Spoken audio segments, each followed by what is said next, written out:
Olá, tudo bem? Eu sou o professor Eduardo Lima e aqui pelo NEAF eu aprendi mais essa de hoje sobre globalização. Daí você se pergunta, o que é globalização?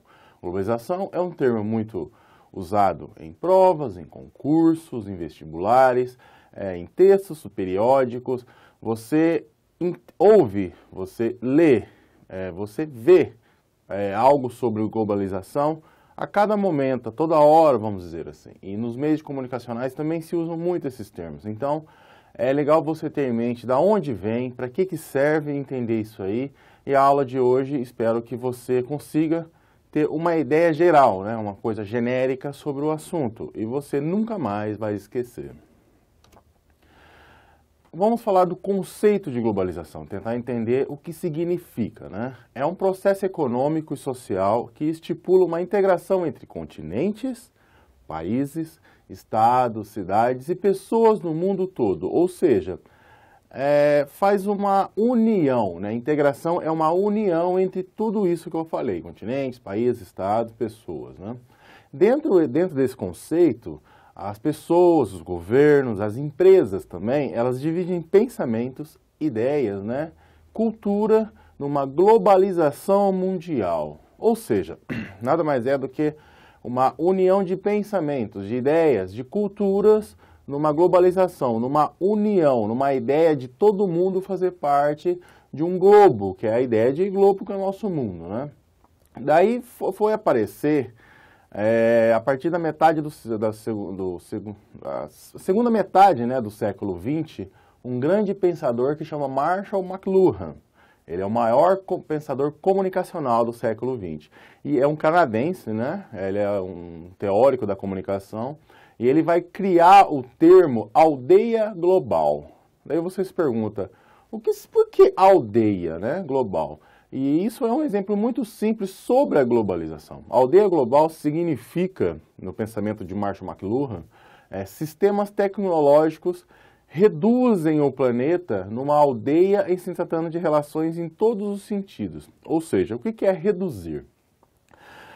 O McLuhan vai pensar assim, as comunicações, as tecnologias vai fazer com que todas as pessoas tenham um contato, um relacionamento social, uma sociabilidade reduzida. Ou seja, você através de um site de bate-papo, por exemplo, você pode conversar com uma pessoa lá na Rússia, uma pessoa na China, na Austrália. Então você acaba mantendo um tipo de relacionamento, um tipo de contato reduzido, entre aspas, entre pessoas do mundo todo. Você pode ter uma conta, por exemplo, na Suíça, se você for uma pessoa malandra, por exemplo.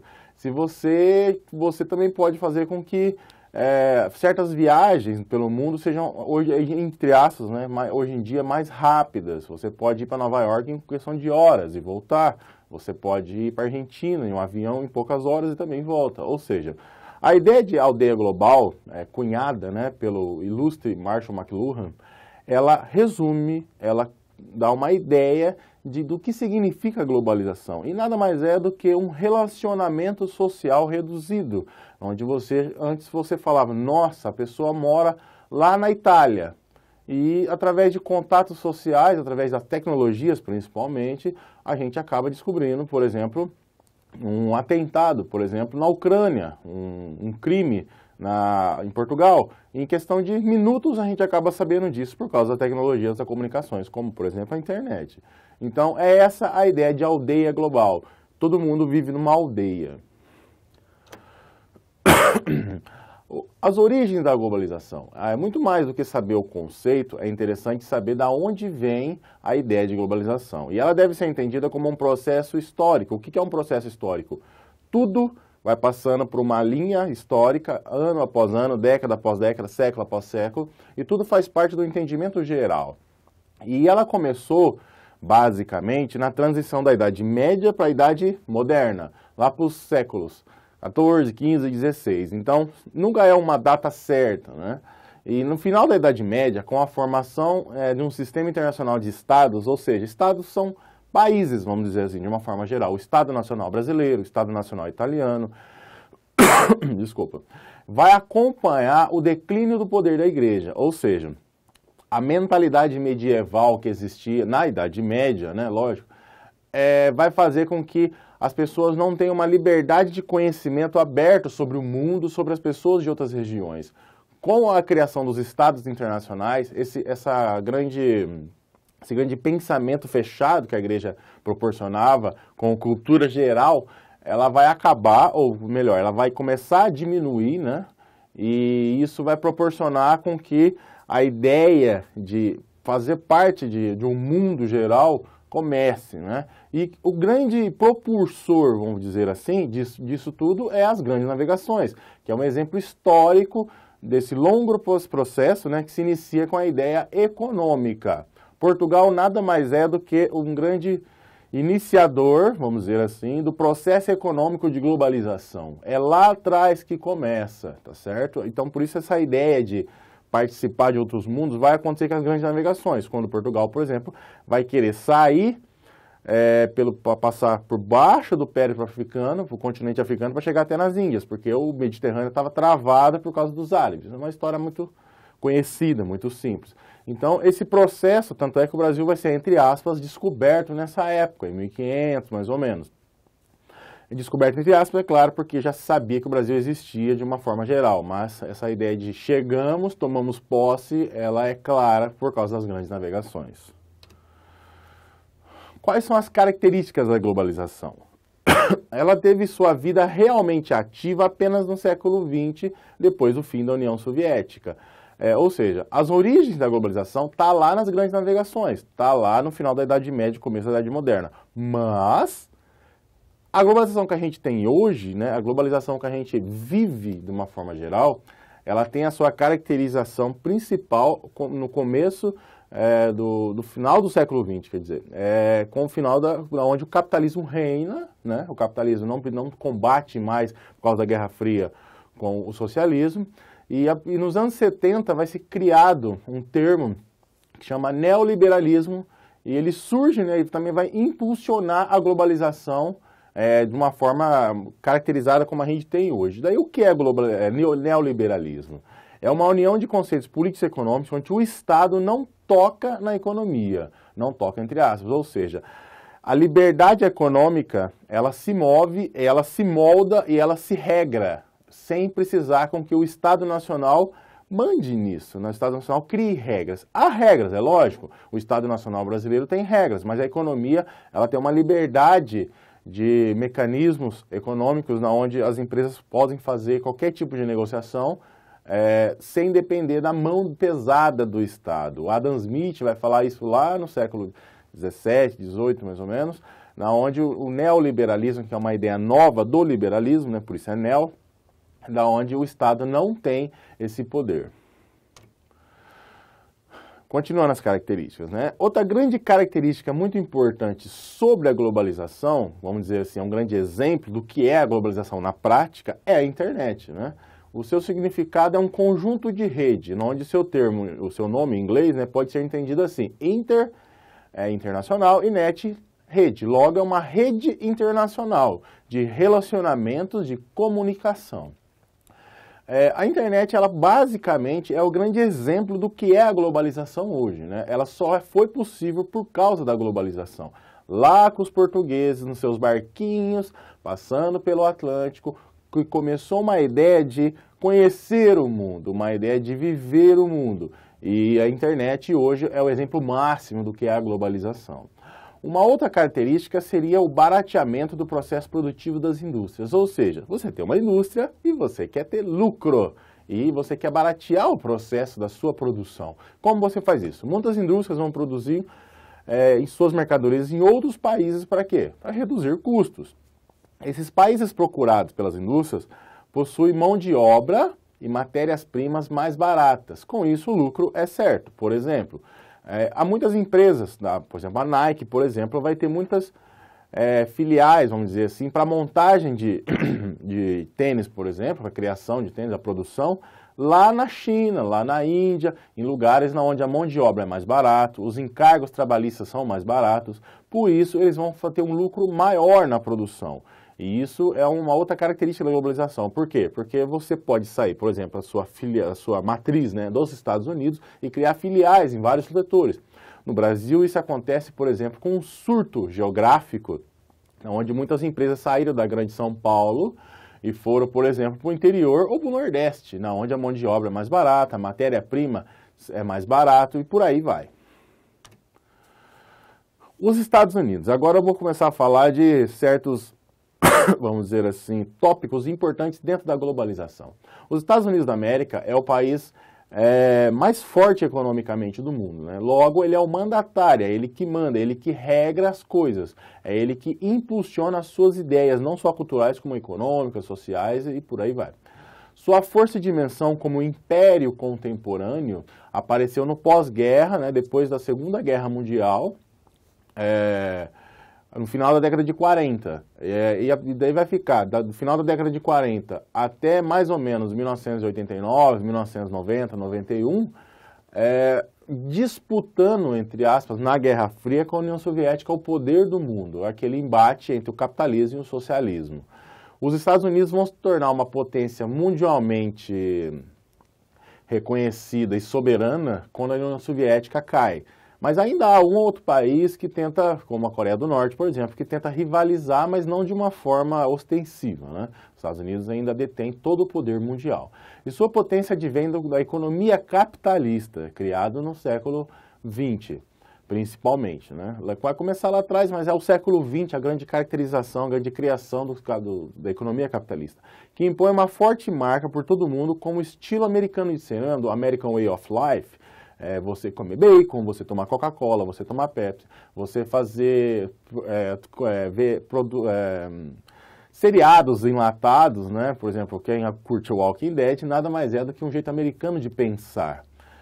E mesmo que esse império esteja em declínio desde aproximadamente a década de 70, os Estados Unidos ainda perpetuam a sua força. Como assim?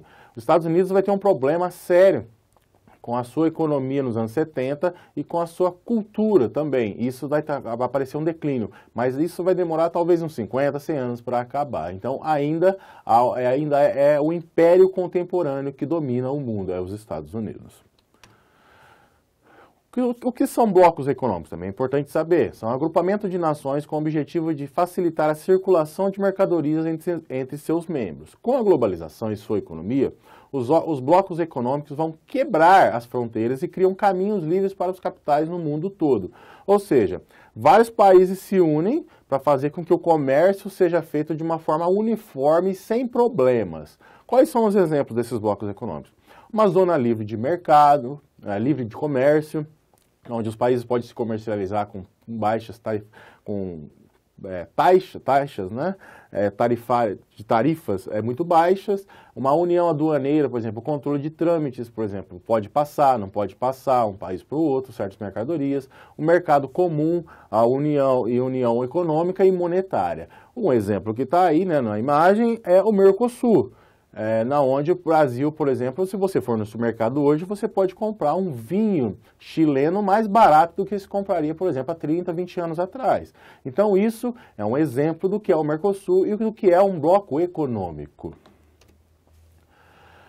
É interessante também saber o que é a Organização Mundial de Comércio. Com o objetivo de regulamentar, ampliar e fiscalizar o comércio internacional, a Organização Mundial do Comércio foi fundada em 1995 como um fórum de discussão entre países, né? E a OMC se trata de uma organização que administra seus países membros, né, no âmbito comercial. Sua rotina é resolver problemas comerciais e também julgar essas rotinas, né? Nada mais é do que países querem fazer negócios e acabam tendo problemas. Então, a OMC vai lá e controla isso, fiscaliza isso. A rotina dessa organização é muito complexa. Por quê? Países ricos querem fluxos maiores nos setores de indústria e serviços, por exemplo, e com os países mais pobres. E os mais pobres, por outro lado, eles querem uma abertura comercial no setor da agricultura, onde eles são mais fortes. Ou seja, nesse peso de medidas, nessa briga, vamos dizer assim, a OMC vai lá e fiscaliza essa ideia. Por isso, ela é muito importante na globalização, para você entender como funciona todo esse mecanismo comercial de países e blocos econômicos. Os BRICS também são muito importantes para se entender. É uma sigla com as letras iniciais dos seguintes países: Brasil, Rússia, Índia, China e África do Sul. E esses países tiveram um rápido crescimento econômico no mundo e por isso o seu destaque, né? Basicamente, eles não é um bloco econômico, mas sim um grupo de articulação política e econômica que compartilha vários temas de interesse comum. É interessante isso aqui porque o BRICS vai fazer com que países que não são, vamos dizer, potências ainda, como o Brasil, mas são emergentes, possam ter um desenvolvimento comercial com outros países, por exemplo, com a China e a Índia, que são países que estão se tornando não potências, mas estão se tornando potências conforme vai sendo um processo histórico. Então o BRICS é interessante para entender esses países e ver com que essa articulação política e econômica também rege novos pensamentos e novos entendimentos dentro da globalização. Agora eu vou falar sobre uma coisa mais recente, que é o Tratado Transpacífico, TPP.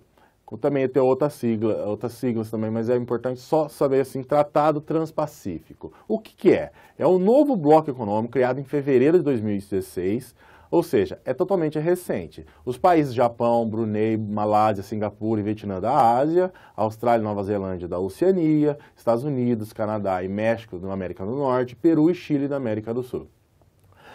Esse Tratado Transpacífico nada mais é do que um acordo, né, entre esses países, onde tudo vai poder rolar, no sentido econômico, no sentido de trâmites, né, no sentido de passar, eu posso comprar mais barato isso, você deixa passar e por aí vai. Só que esse acordo ele é visto com críticas por causa das concorrências das importações e com a redução das barreiras tarifárias. Essas barreiras vão fazer com que, por exemplo, o Peru faça negócio, por exemplo, com o Japão, sem precisar pagar muito fazer esses negócios, né? Além disso, o Tratado Transpacífico deixa as empresas mais fortes, por exemplo, desses países, e também é entendido como uma forma dos Estados Unidos conter o avanço econômico da China no Pacífico. Você pode ver pela imagem, né, que os países estão apresentando... eles são sempre ligados pelo Pacífico e a China está crescendo demais nessa região. E por isso esse acordo é visto como uma forma de conter, uma forma de parar esse crescimento chinês, que os Estados Unidos se sente preocupado com isso. Quais são os problemas da globalização? Bom, existem vários problemas, várias marcas negativas. Em caso de crise econômica, por exemplo, os blocos econômicos ou em países mais ricos, a influência dissipa-se. Ou seja, os Estados Unidos, no exemplo, aí teve a crise de 2008 e abalou praticamente o mundo inteiro. Ou seja, quando um bloco econômico ou um país tem um problema econômico, todo mundo sofre com isso. Isso vem da globalização.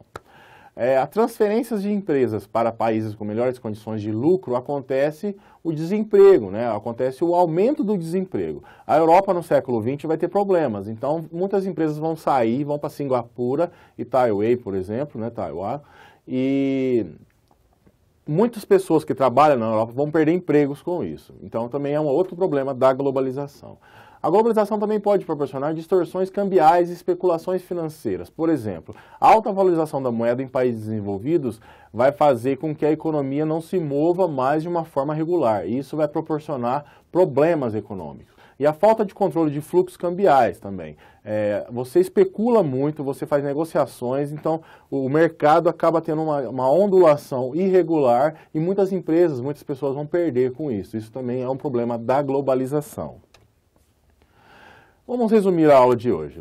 O significado da globalização é um processo, né, que ocasiona uma integração, uma união, uma ligação estreita, né, entre economias e mercados em diferentes países, resultando na quebra de fronteiras entre eles. Basicamente, é isso que significa a globalização. A origem da globalização. A ideia de globalização vem das grandes navegações, porém o seu formato atual se construiu no final do século XX com o fim, né, da União Soviética. As características da globalização, ela vai se iniciar no final do século XX, né, após a queda, e a sua principal característica econômica se pauta pelo neoliberalismo. Também vai ter a criação da internet, né, que é o grande exemplo do que é a globalização, o barateamento do processo produtivo das indústrias, também são fortes características da globalização. O Tratado Transpacífico, que é um bloco econômico, em fevereiro de 2016, 12 países vão criar esse tratado pelo Pacífico e vão ser criticados por uma forma de onde os Estados Unidos quer, entre aspas, derrubar a China. Outros problemas da globalização são crises econômicas que afetam vários países e movimentos econômicos que desestruturam linhas econômicas em muitos países, que são alguns problemas da globalização.